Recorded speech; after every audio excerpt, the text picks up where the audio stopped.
Hey Virgos, and welcome to your 2018 year ahead forecast. This is Sky here to hopefully illuminate some of the pathways that this year is opening up, as I feel that for Virgo, you get so much this year and so many transformations are possible. Although I think moving directly into 2018, Virgo might feel a little bit sidelined. There's an energy of feeling very unmanifested and unaspirational that has to end by around March. I think that you guys have come into 2018. Some of you have the new relationship. Some of you have had the relationship end. I do feel that 2018 is a big year, like relationship year. So marriages can happen. Relationships that change your life path can happen. And I feel that you kind of funnel that into your career and into your family sectors in a new intuitive way. So basically it's an integrational year, as I don't feel like you have to structure nearly as much as a lot of the other signs have to. It feels like you've already been there and done it. It feels like 2018, you structured so much of yourself and basically built a new foundation on yourself and within yourself that a lot of the signs are currently undertaking right now. And in this way, you start to see how you have a lot more advantages than most of the other signs during this year. None of the outer planets will be in Virgo. None of the outer planets will be in Pisces other than Neptune, which has been there for a long time. And, you know, it's moving along. You're having that sort of Neptune activation that you've been having for, I guess, about 6 years now. So you might still be feeling a little bit foggy. You might still be feeling a bit wishy-washy, your heart on your sleeve, not really realizing that it's there. Definitely a new relationship with vulnerability coming in for Virgo, and a new relationship with first experiences, I want to say. So understanding how things grow on you and understanding how you shake things off, understanding why you enjoy something the first time that you do it and then sort of lose appeal for it with time becomes like a big lesson that I feel that you learned this year. It's a very activating year in a roundabout way. So lots of energy of crossroads, lots of energy of new possibilities, but at the same time, maybe feeling a bit disconnected from the universe within that. So I feel that Virgo has more freedom moving into 2018 than you've had before. Maybe you're not pulled by the ex, or you're not being controlled by that person in the relationship. So you have like more autonomy than you may have ever had in your life. And that can kind of freak Virgo out because you're mutable earth energy. So you like to have options. You don't like to be pigeonholed into experience. At the same time, though, you enjoy reliability and you enjoy having people rely on you and even the process of relying on other people. I do feel like there's not that much reliance to be had, and loyalty might feel like it's running a bit thin, but this also becomes like a big gift and a big blessing for you, Virgo. And through your experience with this, you have to ultimately learn how to be your own guide or learn how to make your own decisions in the most like uplifting and empowering way. And also to be like short and quick with things. So you maybe have had like a best friend for 10 years now and you realize that they don't really have your interest at heart anymore. And there has to sort of be like a short, quick detachment and going the other way, sort of realizing that maybe it can work in the future, but right now it's not good. The same for relationships, the same for marriages. There can be like, this person no longer has my best interest at heart, short detachment, quick action.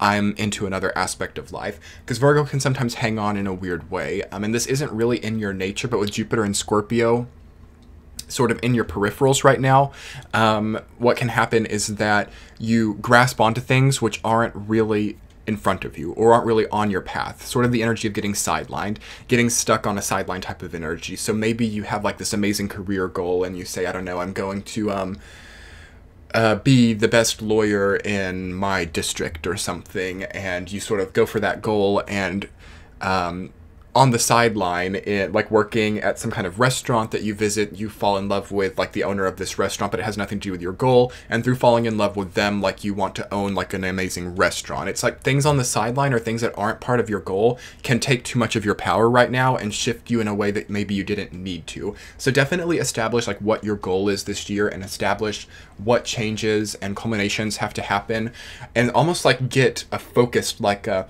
directly ahead mind frame about yourself. And I usually don't recommend that. Again, I'm usually more of like a go with the flow, like be aware of your complete spherical surroundings. But I feel that Virgo needs to have like a direct vision and be able to move in one pathway so that you can prove to yourself that you can accomplish a goal with autonomy free from anyone else. There is so much Earth energy happening in the stars right now, Virgo, as you know. We have Saturn, who's just come into Capricorn in December. And then we have Uranus, who will be moving into Taurus in May, but he'll like retrograde back into Aries and do some crazy stuff. And then, as you know, we also have Pluto in Capricorn. So all the Earth signs can really thrive, but it's sort of like a hot or cold polarized experience just because all of those planets are very dramatic and very intense and very energizing. And then it's kind of even more intense for you, Virgo, since Neptune is opposite you in Pisces. So in a way, you're activated in a roundabout way by every outer planet. So it's not like in the same way as like a Capricorn or a Taurus would be activated because the planets are like in their sign. But for you, Virgo, you have like opposite Neptune really pulling it in a way, like with that 180-degree angle, that the other signs will not either. So I feel this to actually be a huge advantage. Again, like I was saying, it's a huge advantage here for you, where you get like a sort of seasoning of the energy versus it being like the main course. So you get like a seasoning of Pluto and Uranus energy, and it doesn't, and Saturn energy, but it doesn't have to be your main course. So you get a little bit of structuring on the side that's easier than most people's. You get a little bit of like volatility and change innovation energy, and a little bit of like deep resurfacing of the foundation energy, Pluto energy. But it all sort of comes back to your presence within yourself, that Neptune opposition, looking directly at yourself in the mirror and understanding what that is, understanding why it's here, and through that understanding, realizing that there's something much bigger than it. I feel that for Virgo, 2018 is a year where you do come into a much higher divine universal connection. So if some of you saw any of the other videos in the series already, I'm basically introducing 4 concepts that I channel in for each sign. And the first concept for Virgo is becoming distinct in your own self-branding. So establishing a stronger identity. Again, this goes straight into that like direct forward motion and like having that eagle eye, knowing what your prey is and being able to go straight to it and succeed. I feel that Virgo with that Neptune opposition is a little bit unencumbered, a bit like disfigured and not really operating within your body. I feel that it's a good time to like understand your skin, like new skincare, really understanding like the form of your body, the shape of your body, and not just sort of being this big Neptunian oceanic experience. And through that, I think that you will understand what your projection is better, because that's what's a bit confusing in Virgo. Again, very naturally beautiful. You don't have to focus as much as other signs on like your self-care, although many Virgos really enjoy this type of thing, but it naturally usually comes together. I do feel that this is a year where there needs to be more focus there, where you have to think about what image am I putting off, and is it getting the desired outcome? This isn't the same thing as like vanity, like you're wanting to look a certain way for the sake of like society's appeal, but it's about self-understanding and about not deluding yourself in less so than like how you look, but like how you're coming off to people. The second concept that I have for Virgo is embracing euphoria. I do feel, again, with like the seasoning of the other outer planets and the strong integration of Neptune energy, it can be like a very euphoric year and a very like just culmination of what you've always wanted. I feel like dreams can come true. I feel like happy endings can happen. Very strong fairy tale experience. A lot of you are living like your life in a movie, again, that Neptune connection. And you have to be able to embrace that. I think that a lot of Virgos can come into a place because, again, you're like the 6th house. You're like organization, routine, life experience. But Neptune is coming in and like sort of drowning that out, and by embracing it you can almost live your life in a very euphoric way. And I feel that that's where the magic is through not trying to like feel victimized by unexpected euphoric experiences. The third concept I have for Virgo is reaching halfway. So I do feel that the universe is reaching out a hand. I almost in fact feel that the universe is like pleading with you to like get you to the other side of something. And I think that simply by reaching halfway, you can completely change your surroundings. So like, for example, you've wanted to move for a long time, or you've wanted to live in a different country for a long time. I think that maybe you haven't done it yet because you have like family commitments, or you feel like you can't afford it.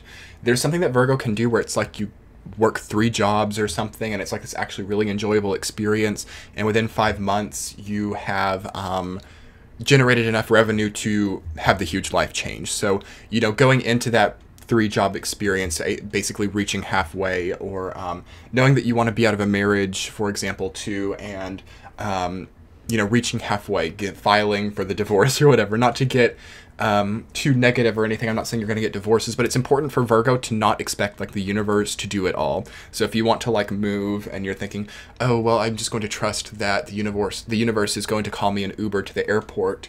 That's where the problem is. It's like you have to call your own Uber this year around, Virgo, for sure. And the last concept I have for Virgo is blooming by pruning away dead foliage. And I've talked about this a lot for Virgo in my general monthly readings. I feel like it's been so important for Virgo to sort of come into that earth element. You know, if you have like a plant that you've been growing and it's seasonal experiences start to make its leaves die, it's really important that you prune them off so that new growth can happen. I do feel like a lot of Virgos are walking around from 2017 with a lot of dead weight, a lot of dead branches, and through like, and this again deals with like reaching halfway, like allowing yourself to cut off this old worn out energy, these old worn out connections, so that you can grow new beautiful blooms and thrive and have euphoria, you know? In that sense, I also feel that it's a good time for like exfoliating the skin, or to make it physical as well, like detoxing the body. Anything that deals with the removal of no longer alive, functioning versions of your body. Get the dead skin cells out.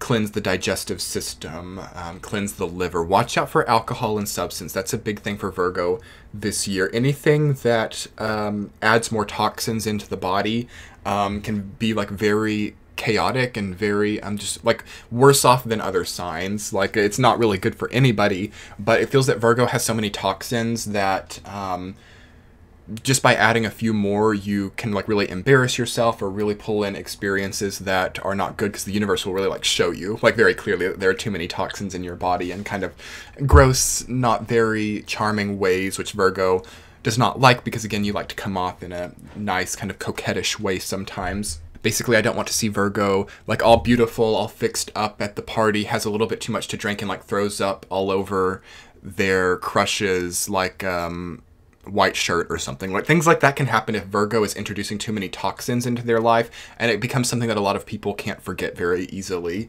So and you have to, if that does happen, you do have to be able to laugh at yourself. Like try to not get too self-conscious. That's another thing that I should have added as a concept for Virgo, is like learning to laugh at yourself and learning to have humor, because you can become like so affected and so coquettish that like just like having a hair out of place, or like if you get like a stain on your shoe or something, it can become like this thing that haunts you for like 3 years. So try to be able to laugh at it. Try to be able to not be too much of a perfectionist. Again, Neptune in Pisces doesn't allow for perfection, but it teaches you through showing you lack of perfection how beautiful your experience is. So, and Virgo's tarot card for the year of 2018, as I cut the cards here, is, let's see,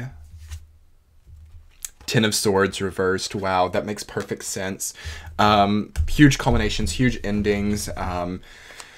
I feel like that 2017 was kind of a Ten of Swords year too, but it's reversed now, Virgo. So it's like you can finally take those swords out of your back. You can finally get past this experience of betrayal and enter into a new cycle of relationship happiness, a new cycle of thriving within yourself. Try to not navigate the swords too much. It's good to walk away.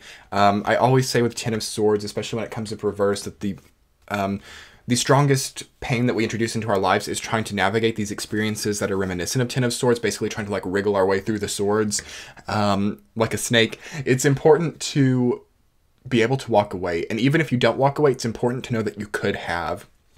Because Ten of Swords really only becomes a problem when we want to stay there for too long, or when we're trying to make things work which are really harming us in the long run. So definitely sit with Ten of Swords energy, do some research of your own on that card, and understand that it's beautiful because it means that the cycle of pain has ended.